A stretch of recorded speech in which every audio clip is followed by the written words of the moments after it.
आज हम लोग एल्डिहाइड और कीटोन के भौतिक गुण पढ़ेंगे कि एल्डिहाइड और कीटोन के भौतिक गुण होते क्या हैं। Physical properties of aldehyde. सबसे पहले हम देखते हैं, हम एल्डिहाइड और कीटोन के भौतिक अवस्था की बात करते हैं। भौतिक अवस्था की बात करते हैं। देखिए, एल्डिहाइड का जो प्रथम सदस्य होता है, एल्डिहाइड का जो प्रथम सदस्य होता है फॉर्मल्डिहाइड।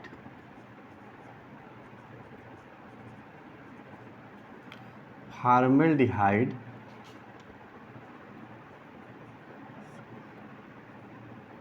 फॉर्मल्डिहाइड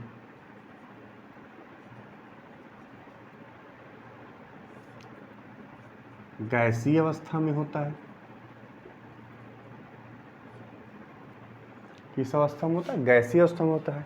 एल्डिहाइड का जो द्वितीय सदस्य होता है एसिटल्डिहाइड,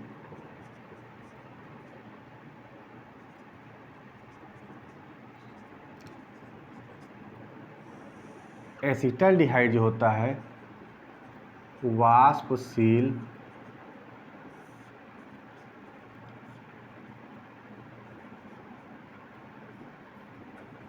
द्रव होता है। ध्यान दीजिएगा, एल्डिहाइड का जो प्रथम सदस्य होता है फॉर्मल्डिहाइड गैसीय अवस्था में होता है। एल्डिहाइड का द्वितीय सदस्य होता है एसिटल्डिहाइड, ये वाष्पशील द्रव होता है। इसके अलावा जितने भी C11 तक के सभी एल्डिहाइड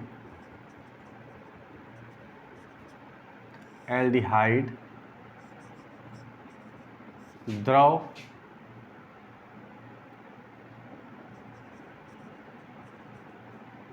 अवस्था में होते हैं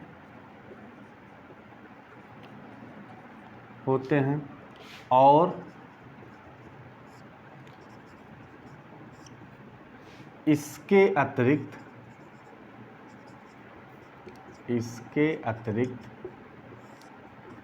सभी एल्डिहाइड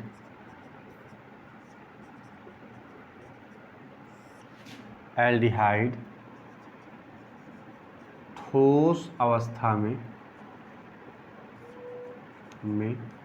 पाए जाते हैं।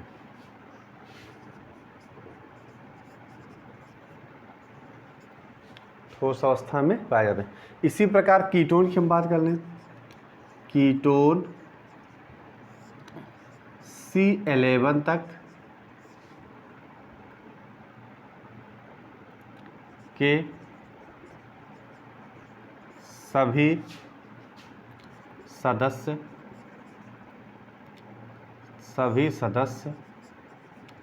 द्रव अवस्था में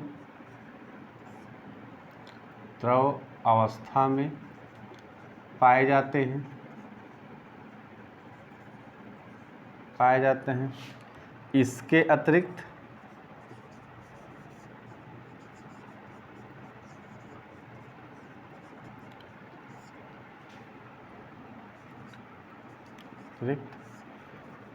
उच्च सदस्य के कीटोन ठोस अवस्था में पाए जाते हैं। अब एक बार फिर से देखिएगा, हम एल्डिहाइड और कीटोन के भौतिक अवस्था की बात कर रहे हैं। एल्डिहाइड का प्रथम सदस्य फॉर्मल्डिहाइड गैसीय अवस्था में होता है। द्वितीय सदस्य जो होता है वाष्पशील द्रव अवस्था में होता है। इसके अतिरिक्त C11 तक सभी एल्डिहाइड द्रव अवस्था में होते हैं और इसके अतिरिक्त सभी एल्डिहाइड किस अवस्था में होते हैं? ठोस अवस्था में होते हैं। कीटोन की बात करें, कीटोन C11 तक के सभी सदस्य द्रव अवस्था में पाए जाते हैं। इसके अतिरिक्त उस सदस्य के कीटोन किस अवस्था में पाए जाते हैं? ठोस अवस्था में पाए जाते हैं। इसको आप लोग समराइज करके याद रखिए कि एल्डिहाइड का प्रथम सदस्य फॉर्मल्डिहाइड गैस अवस्था में और एसिटल्डिहाइड वाष्पशील द्रव के रूप में पाया जाता है। इसके अतिरिक्त जितने भी एल्डिहाइड और कीटोन हैं C11 तक सभी द्रव अवस्था में पाए जाते हैं। और C11 के ऊपर जितने उच्च सदस्य के एल्डिहाइड और कीटोन हैं वो किस अवस्था में पाए जाते हैं? ठोस अवस्था में पाए जाते हैं। किस अवस्था में पाए जाते हैं? ठोस अवस्था में पाए जाते हैं। आइए हम लोग दूसरी चीज़ सॉल्बिलिटी देखते हैं कि एल्डिहाइड और कीटोन किस में सॉल्युबल होता है और क्यों सॉल्युबल होता है। दूसरी फिजिकल प्रॉपर्टी हम लोग पढ़ते हैं विलेयता।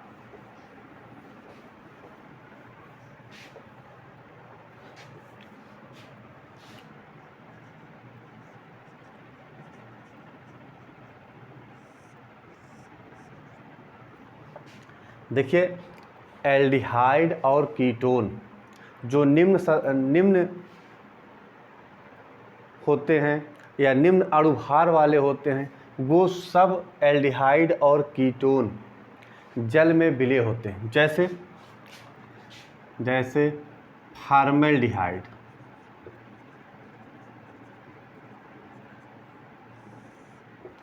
एसीटल्डिहाइड,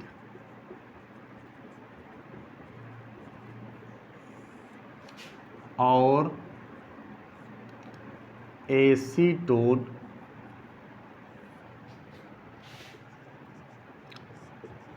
जल में विलेय होते हैं। जल में विलेय क्यों विलेय होते हैं? क्योंकि ये वाटर मॉलिक्यूल के साथ हाइड्रोजन बॉन्डिंग बनाता है। कैसे बनाता है? देखिए RC double bond O HOH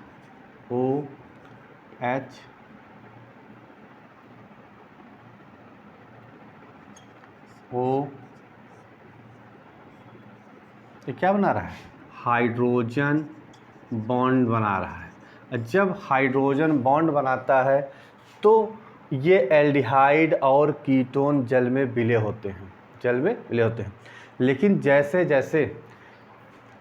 जैसे इनकी साइज बढ़ती जाती है ये हाइड्रोजन बॉन्ड नहीं बना पाते हैं या स्ट्रांग हाइड्रोजन बॉन्ड नहीं बना पाते हैं तो जल में घुलनशील नहीं रहते हैं। तो घुलनशील होते क्या हैं? मतलब उच्च सदस्य के एल्डिहाइड जितने होते हैं, उच्च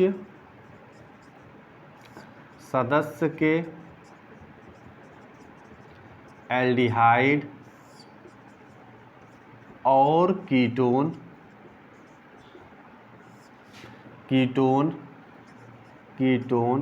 कार्बनिक विलायकों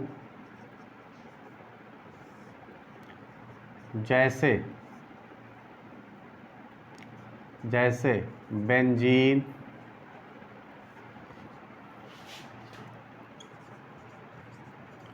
मेथेनॉल, क्लोरोफॉर्म आदि में विलेय होते हैं। किसमें विलय होते हैं? उच्च सदस्य के जितने भी एल्डिहाइड और कीटोन होते हैं कार्बनिक विलायकों में विलय होते हैं। कार्बनिक बेंजीन ले लें, क्लोरोफॉर्म ले लें, मेथेनॉल ले लें, कार्बन टेट्राक्लोराइड ले लें, इन सब में ये एल्डिहाइड और कीटोन क्या होते हैं? विलय होते हैं। बाकी जो निम्न सदस्य के होते हैं जैसे फॉर्मल्डिहाइड हो गया, एस्टल्डिहाइड हो गया, एसीटोन हो गया, ये सब जल में विलय होते हैं। क्यों विलय होते हैं? क्योंकि ये क्या बनाते हैं? हाइड्रोजन बॉन्डिंग बनाते हैं। और हाइड्रोजन बॉन्ड बनाने के कारण ये जल में घुलनशील होते हैं। जैसे जैसे इन एल्डिहाइड और कीटोन के साइज बढ़ते जाते हैं और ये जो हाइड्रोजन बॉन्ड क्या होता है? वीक हो जाता है। और वीक होने के कारण ये जल में घुलनशील नहीं होते हैं। और कहाँ घुलनशील होते हैं? तब ये कार्बनिक विलायकों में घुलनशील होते हैं। जैसे बेंजीन हो गया, मेथेनॉल हो गया, क्लोरोफॉर्म हो गया, तो इसमें ये घुलनशील होता है। क्लियर है? तो सॉल्युबिलिटी की बात करते हैं, विलेयता की बात करते हैं तो फॉर्मल्डिहाइड, एस्टल्डिहाइड और एसीटोन किसमें विलय होता है? जल में विलय होता है। क्यों? क्योंकि ये क्या बनाता है? वाटर मॉलिक्यूल के साथ हाइड्रोजन बॉन्ड बनाता है। साइज बढ़ती गई तो हाइड्रोजन बॉन्ड नहीं बना पाता या कह लीजिए वीक बनाता है। तो उस कंडीशन में होता क्या है कि ये जितने भी एल्डिहाइड और कीटोन होते हैं ये कार्बनिक विलायकों में विलय होते हैं, जिसमें बेंजीन ले लें, हम मेथेनॉल ले लें, क्लोरोफॉर्म ले लें, कार्बन टेट्राक्लोराइड ले लें, इन सब में क्या होता है, ये विलय होते हैं। आइए नेक्स्ट हम गंध की बात करें कि एल्डिहाइड और कीटोन की स्मेल कैसी होती है। अगली भौतिक गुण पढ़ते हैं या अगली फिजिकल प्रॉपर्टी पढ़ते हैं, गंध। गंध की हम बात करें, जो निम्न सदस्य के एल्डिहाइड होते हैं उनकी गंध तीक्ष्ण होती है। उनकी गंध कैसी होती है? तीक्ष्ण होती है। निम्न सदस्य के एल्डिहाइड जो होते हैं, निम्न सदस्य के एल्डिहाइड होते हैं, निम्न सदस्य के एल्डिहाइड होते हैं, उनकी गंध तीक्ष्ण होती है। या कह लीजिए जो, जैसे आपने फॉर्मल्डिहाइड की गंध तीक्ष्ण होती है, एस्टल्डिहाइड की गंध, तो जैसे जैसे अणुभार बढ़ता जाता है, जैसे जैसे अणुभार बढ़ता जाता है, या कह लीजिए जैसे जैसे एल्डिहाइड की साइज बढ़ती जाती है, वैसे वैसे इसकी तीक्ष्णता क्या हो जाती है, गंध, इसकी जो गंध होती है, जो तीक्ष्ण गंध होती है, वो क्या होती है, धीरे धीरे इसकी तीक्ष्णता कम होती जाती है, और जब कम हो जाती है तो वो सुगंधित हो जाते हैं, उनकी जो गंध होती है रुचिकर हो जाती है। हम ये कह लें, अणुभार, यहाँ आप लिख जो एल्डिहाइड, यहाँ लिख लें जो निम्न सदस्य के एल्डिहाइड, अणुभार बढ़ने के साथ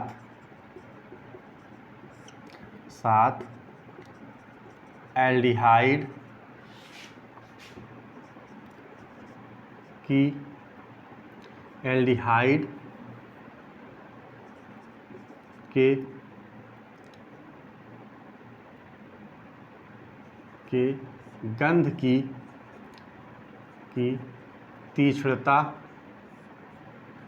गंध की तीक्ष्णता कम होती जाती है,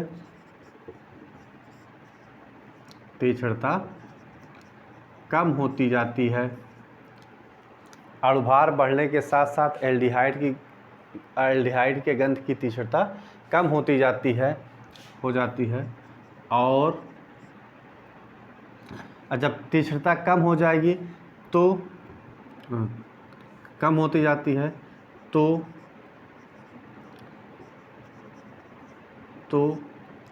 इसकी गंध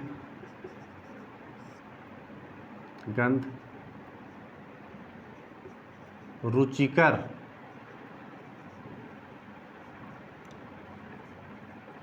हो जाती है।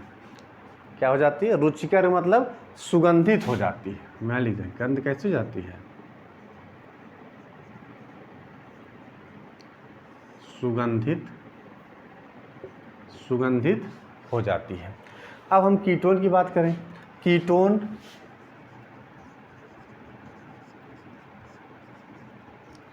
की गंध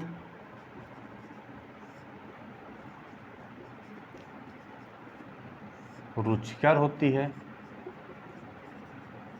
रुचिकर होने का मतलब क्या है कि अब जैसे जैसे, और लिख दें, जैसे जैसे कीटोन का अणुभार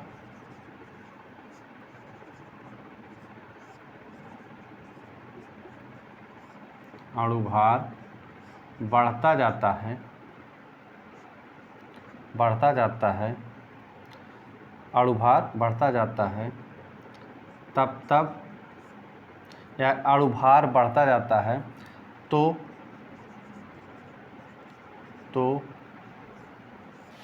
इसकी गंध बहुत अधिक बहुत अधिक रुचिकर हो जाती है।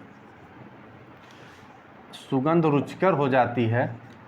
जब रुचिकर हो जाती है, जानते हो क्या करते हैं? इसका प्रयोग इत्र बनाने में किया जाता है, सुगंधित पदार्थ बनाने में इसका उपयोग किया जाता है। क्यों? क्योंकि इसकी गंध कैसी होती है? अच्छी गंध होती है।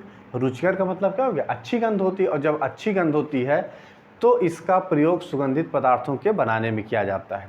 फिर से ध्यान दीजिएगा, जो निम्न सदस्य के एल्डिहाइड होते हैं उनकी गंध कैसी होती है? तीव्र होती है। जैसे जैसे उनकी साइज बढ़ती है या अणुभार बढ़ता जाता है, उसके गंध की तीक्ष्णता क्या हो जाती है? कम हो जाती है। और जब कम होती जाती है तो इसकी गंध कैसी हो जाती है? रुचिकर हो जाती है, सुगंधित हो जाती है।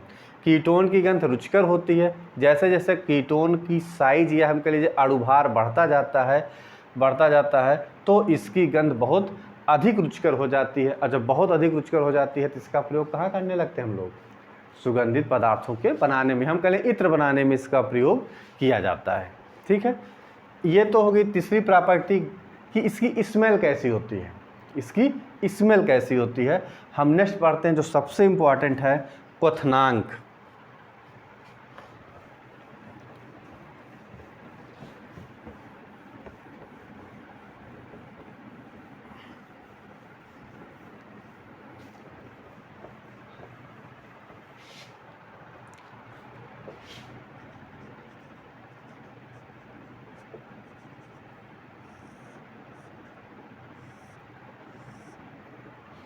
हम लोग पढ़ते हैं क्वथनांक। फिर से ध्यान से सुनिएगा। देखिए, एल्डिहाइड हम इन कंपैरिजन करके पढ़ते हैं कि एल्डिहाइड और कीटोन का क्वथनांक ईथर और संगत एल्केन, ईथर और संगत एल्केन मतलब उनके अणुभार लगभग समतुल्य हों, लगभग क्या हों? समतुल्य हों, अणुभार समतुल्य हों। तो इनका जब कंपेरिजन करते हैं तो एल्डिहाइड और कीटोन का क्वथनांक ईथर और एल्केन से अधिक होता है। ईथर और एल्केन से अधिक होता है। क्यों अधिक होता है? क्यों अधिक होता है इसको भी हम लोग जानेंगे। सबसे पहले हम यहाँ लिख देते हैं, समतुल्य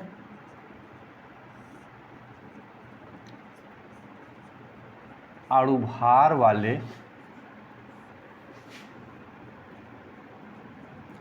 एल्डिहाइड और समतुल्य अणुभार वाले एल्डिहाइड और कीटोन का क्वथनांक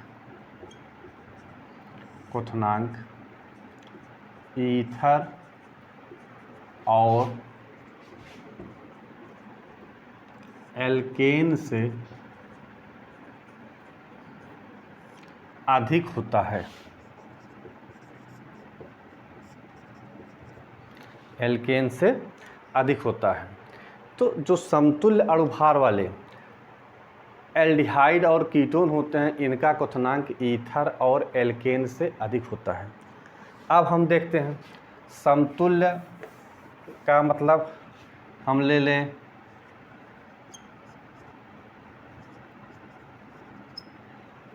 प्रोपेनॉल ले लें,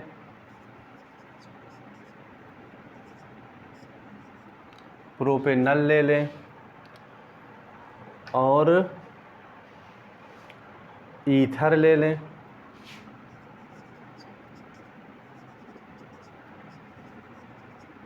और एल्केन ले लें।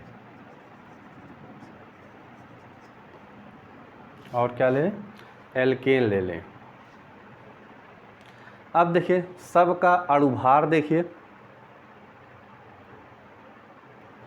इसका तो बहुत कम अणुभार हो जाएगा ना यहाँ। हाँ चलिए, CH3 डबल मांडो, इसका अणुभार 58 होगा, इसका भी 58 होगा ना। देखिए 3 कार्बन तो बार 3 है 36 और 36 और 16, 36 10 46, 46 4 50 और 2 52, अब 52 6 58, 58 इसका भी होगा। यहाँ देखिए यहाँ कितना हो जाएगा, 12 3 36 और 36 10 46, 46 6 52, 52 3 55, 56 57 58 59 60, इसका 60 हो जाएगा। इसका देखिए 12 चौके 48, 49 50 51 52 3 55, 55 3 58। लगभग सबके अणुभार क्या हैं, समान हैं। लेकिन सबसे ज़्यादा क्वथनांक किसका होता है, कीटोन का होता है।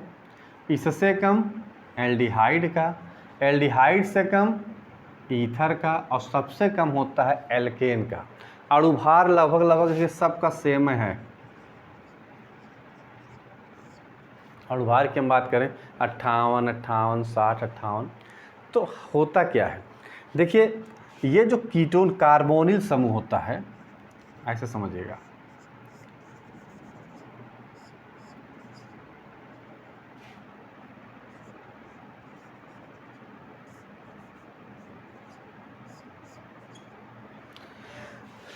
इसके ऊपर पार्शियल पॉजिटिव चार्ज होता है, इसके ऊपर पार्शियल नेगेटिव चार्ज, इसके ऊपर पार्शियल पॉजिटिव चार्ज होता है, इसके ऊपर पार्शियल नेगेटिव चार्ज। इन दोनों कार्बोनिल समूह, जो कार्बन देखिए, कार्बन पे पॉजिटिव चार्ज, इसके ऊपर negative charge, positive charge negative charge, तो इन दोनों अणुओं के मध्य में द्विध्रुव ध्रुव आकर्षण कार्य करता है, द्विध्रुव आकर्षण कार्य करता है, और आकर्षण कार्य करता है, और इसमें पोलैरिटी बहुत ज़्यादा होती है, इसकी ध्रुवता ज़्यादा होती है इन कंपेरिजन टू ईथर के। और जब इसकी पोलैरिटी ज़्यादा होती है तो इसकी बॉइलिंग पॉइंट ज़्यादा होती है।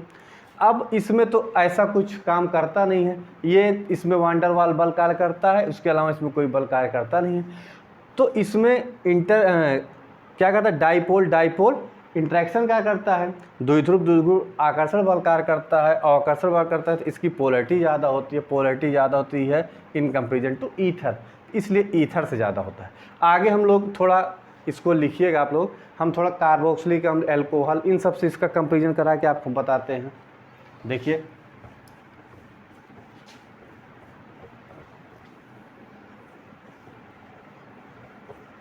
इसी में हम 2 और बढ़ा लें, CH3 COOH, CH3 CH2 CH2 OH, CH3 CO, CH3 CH3 CH2 COH, CH3 CH2 O, CH3, और एक हम ले लेते हैं CH3 CH2 CH2 CH3।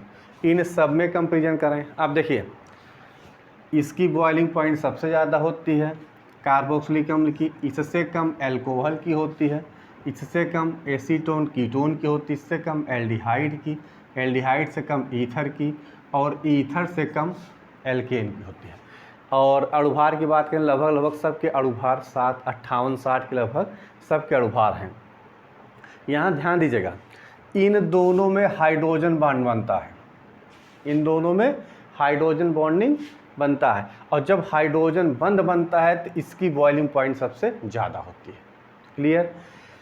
फिर इन दोनों में डाइपोल इंट्रैक्शन होता है, इन दोनों में क्या होता है, डाइपोल इंट्रैक्शन होता है, डाइपोल इंट्रैक्शन होता है। इसमें हाइड्रोजन बॉन्डिंग नहीं पाई जाती है, यह कहिए हाइड्रोजन बंध नहीं बनाता है। क्यों नहीं बनाता है, इसमें इस कार्बन के साथ ना तो कोई हाइड्रोजन जुड़ा हुआ, ना इस ऑक्सीजन के साथ कोई हाइड्रोजन जुड़ा हुआ है, तो ये हाइड्रोजन बॉन्डिंग नहीं बनाता है। इस वजह से इन दोनों का क्वथनांक कम होता है, और इनका रीजन तो बता दी, इसमें केवल तो वांडर वाल बल कार्य करता है, और इसकी ध्रुवता इससे बहुत ज़्यादा होती है, इसलिए ईथर की बॉइलिंग पॉइंट इन दोनों से कम होती है।